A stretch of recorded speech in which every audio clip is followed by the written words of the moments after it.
Kain muna tayo. Sige natin yung minsan lang magpakain si boss. Tara, mukhang masarap. Ayoko. Yun nga. Ayaw mo talaga ng pagkain ko. Luke here is one of our prospective PR clients. We may have to help him promote his restaurant.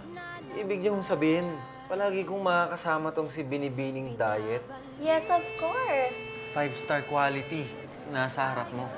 Oo, masarap talaga ang pagkain mo. Alam ng lahat yon. Pero ang ugali mo, sobrang pakla. Ano ho bang gusto ninyong mangyari ngayon? Ang gusto kong mangyari ay makausap ang manager mo.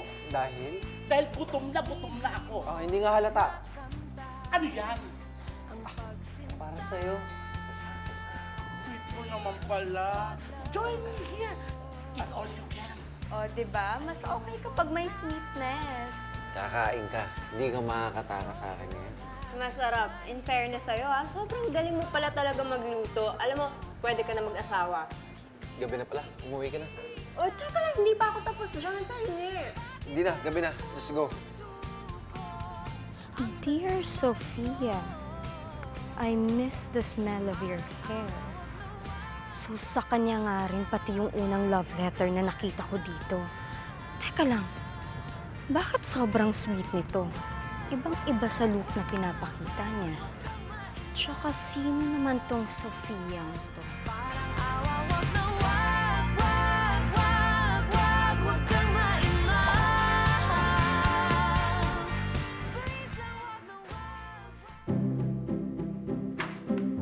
Oh. Dito ka na naman ba para mangulit sa liposuction mo? Ay, nako, hindi na. Carry na ako sa diet. Sabi ko naman sa'yo eh. O ano, masama na naman pakiramdam mo? Hindi. Alam mo kasi, andito ako dahil sa pinsan mong masungit, si Chef Luke. Ay, nako. Aling, pagpasensyahan mo na yun. Ganun lang talaga yun, pero mabait yun. Mabait. Kailan? Pag full moon. Well, anyway, matanong ko lang. Sino ba yung Sofia? Teka, paano mo nakilala yung Sofia? Ay nako, don't ask. Funny story. Well, eto na nga. Kanina sinundan ko si Luke. May pinuntahan. Nagdala pa ng bote, tinapon sa tubig. Siyempre, sinundan ko nga, di ba? Nakuha ko. Aba, may letter pala sa loob para daw kay Sofia. Teka, binasa mo yung letter. Alin, hindi para sa'yo yun, ha? Naku naman, bakit na kasi tinatapon? Tsaka pwede namang mag-email. Well, anyway, bakit nga ba ha? Sino ba talaga yung Sofia yan? Ex niya? Huwag mo nang gagawin ulit yun. At huwag mong ipapaalam kay Luke na nabasa mo yung mga letters niya, okay? Bakit nga ba? Sino ba talaga yung Sofia yan? Okay. Alin, si Sofia, ang wife ni Luke. Wife?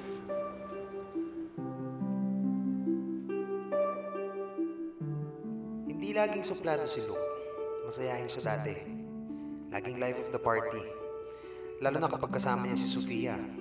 Balak ni Luke pumunta sa Paris after sila'y kasal para doon maging chef. Pero gusto ni Sofia magpatakbo ng restaurant sa Pilipinas. Yung restaurant ni Luke ngayon, that was their dream. They were a match made in heaven. But on their wedding day,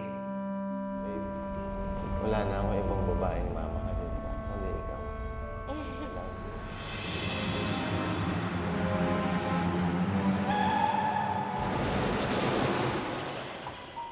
their wedding car crashed into a truck.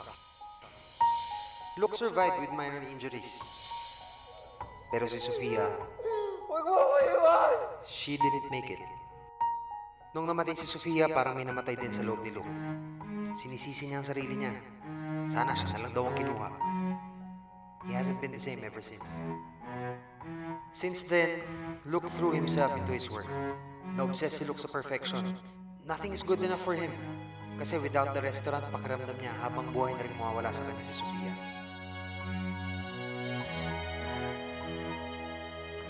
And all this happened 2 years ago.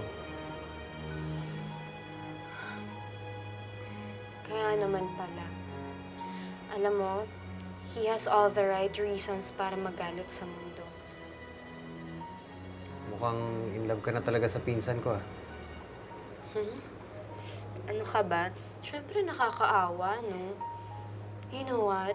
Someone should help him.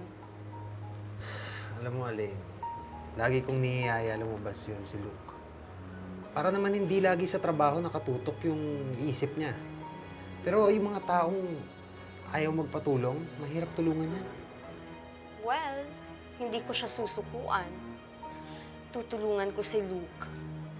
Ipapakita ko sa kanya na pwede pa siya ulit sumaya. Wala pa akong ginusto na hindi ko na-achieve.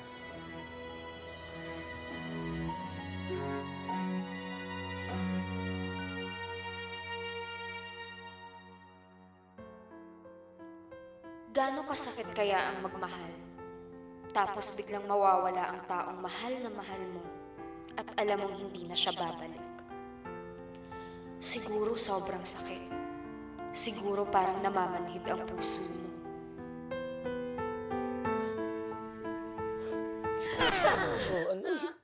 Tay! Kanina pa ba kayo dyan? Kanina ba? Ba't kayo umiiyak? Eh, bakit di ako maiiyak? Baka ka ako naluluka ka ni. Nanonood ka ng balita, gumangal-ngal ka dyan. Ano ba nangyari? Korean novela naman kasi yan kanina eh. Kaya naman kang biyak, nabasin ka ba? Tay naman, hindi no. Ba't Pero tay, ganun po ba talaga kahirap mag-move on kapag yung taong mahal na mahal mo nawala sa'yo?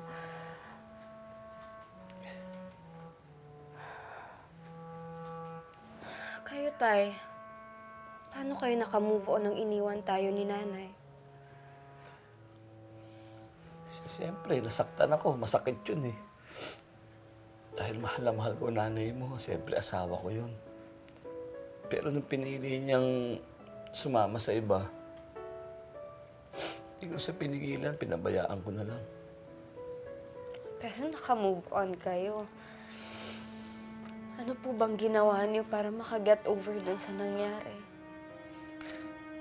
Sa'yo, anak. Natuto ko sa'yo eh. Siyempre, natutunan ko na yung mga bagay na dapat kalimutan ko. At isa pa, nakita ko napakarami palang bagay dito sa mundo na dapat bigyan pa ng halaga dahil mas maraming mga ganda nangyayari sa mundo. Tsaka, nalaman ko, hindi naman pala ako lang nag-iisang nakaranas sa sakit ng ginawa ng nanay mo eh. Pinaglabanan ko, sinabi ko sa sarili ko, bakit ako papatalo sa lungkot? Nayaan ko lang. Sabi ko, okay lang. Yan talaga eh.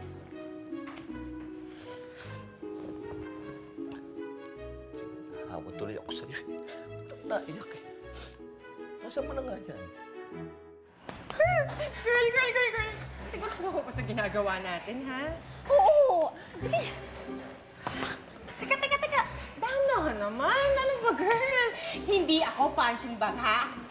Ewan ko sa'yo, hindi mo kasi naayos forma mo eh. Umayos ka, depensa!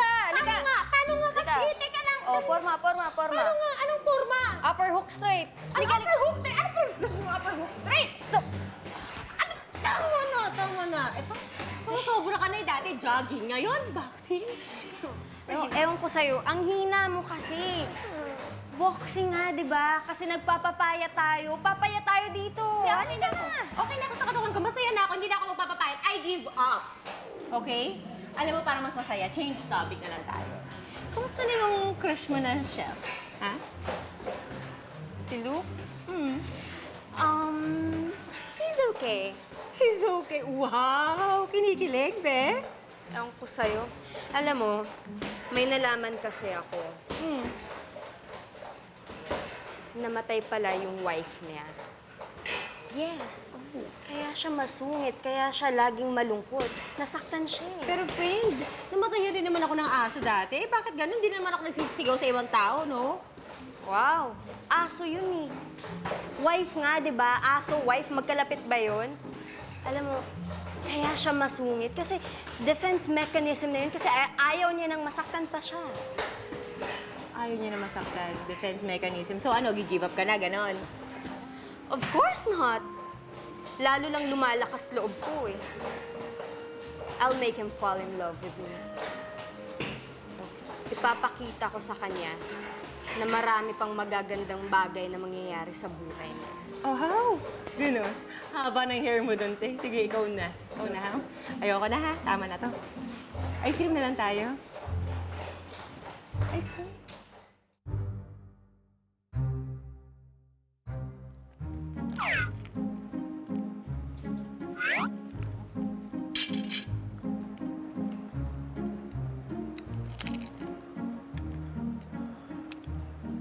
Alain, ano namang kalokohan yan?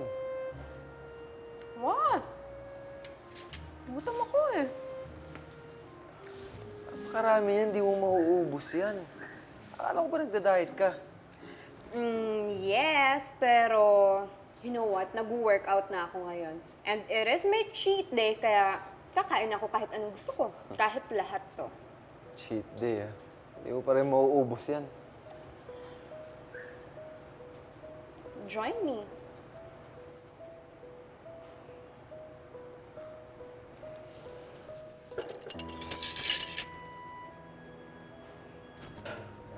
Next time na lang. Busy ako eh.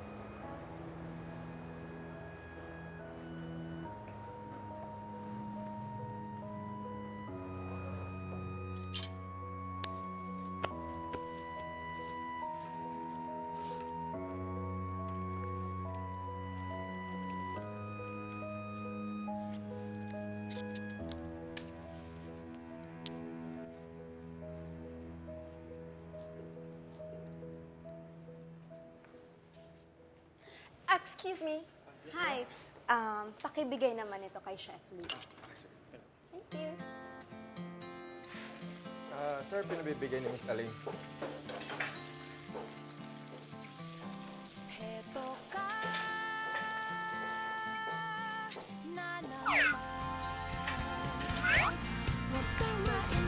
Itong cake na to, test kitchen muna. Huwag niyo muna ilalagay sa menu hanggang di pa approved, okay?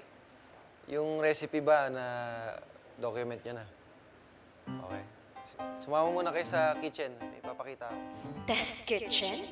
Wala pa sa menu? That's a new dish. Wala pang ibang nakakatikim niyan. I must be the first taste tester. Test kitchen pala, ha?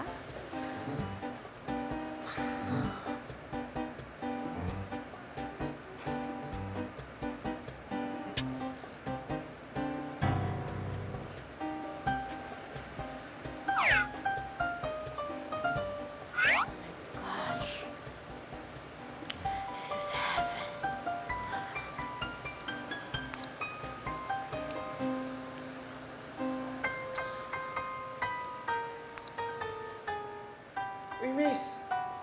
Bakit mo kinain to? Lagot ka kay Chef.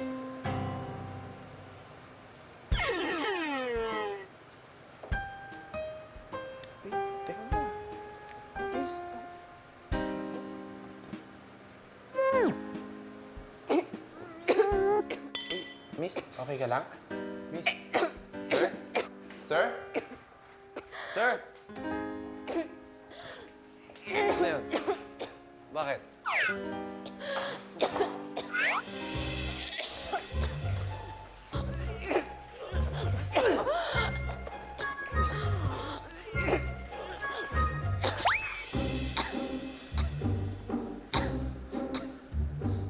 Ano ba naman? Wala ka na natin sa pagkain, hindi ka pa marunong umuya.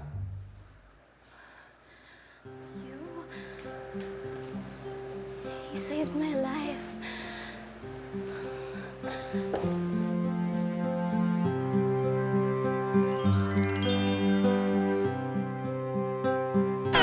Ano ba? Iwan niyo nga kami. Napapaliw ka na ba? Bakit mo ko inalikan? I'm sorry. Sorry talaga. Nabigla lang ako. I just wanted to thank you for saving my life. Ting! Halik agad! Hindi namang yakap lang ha, kaya kamayan ha. Bakit mo ko inalikan? I'm sorry na nga, di ba? Hindi ba ako pwedeng mabigla? Tsaka OA ka naman makapag-react? Ano ka, prinsipe? Bawal halikan? Oo, bawal talaga. Lalo na kung ikaw lang. Di bali na, no? Ayoko magpahalik sa'yo, no? Sobra ka na talaga, no?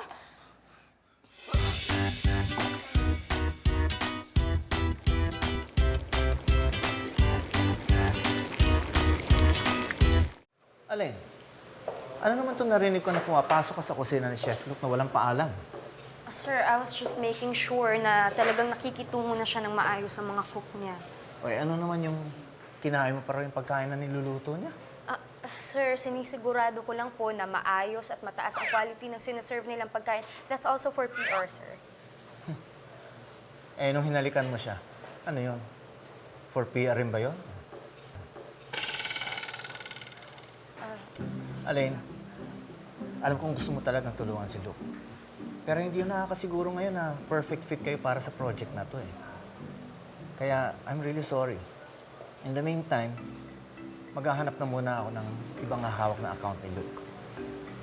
Tatanggalin ko na muna sa'yo at ililipat sa iba.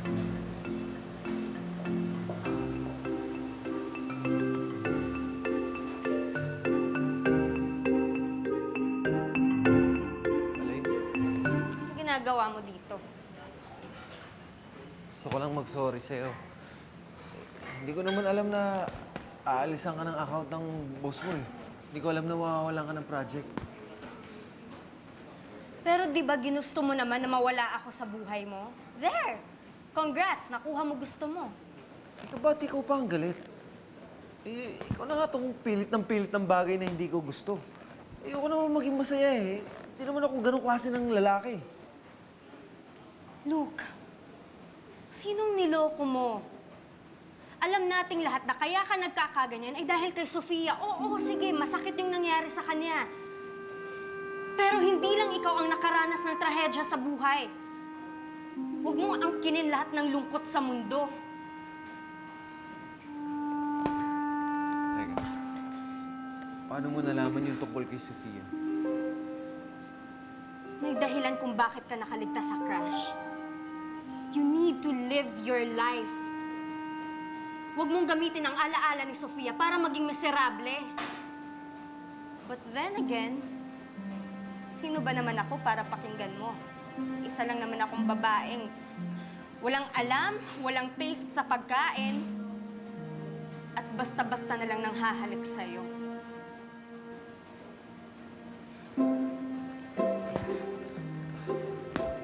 Elaine. Elaine, paano mo nalaman yung tungkol kay Sofia?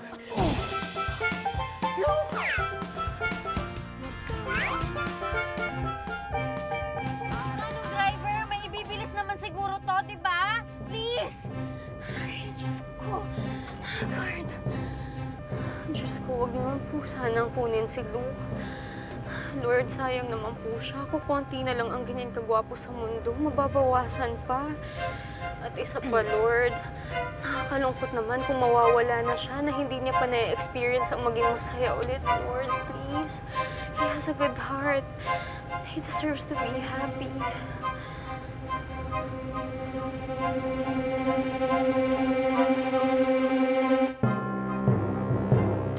Ba't ba kasi hindi mo na lang aminin na may crush ka na rin sa akin? Kahit slight lang. Slight. Gusto mo ng pray-over? Alala mo, friend. Una, jogging. Tapos ngayon naman, Diyos ko, cooking. Lahat ba yan ginagawa mo para kay Chef? Ganun talaga, no? Kapag mahal mo yung isang tao, gagawin mo lahat. Surprise! Balis ka na. Luke, I understand na nawala si Sofia at masakit yon. But move on! Walang sino man, kahit ikaw, na pwedeng pumalit sa kanya. Gusto kitang mapasaya. The more na pinapasaya mo ako, the more na nagiging miserable ang buhay ko.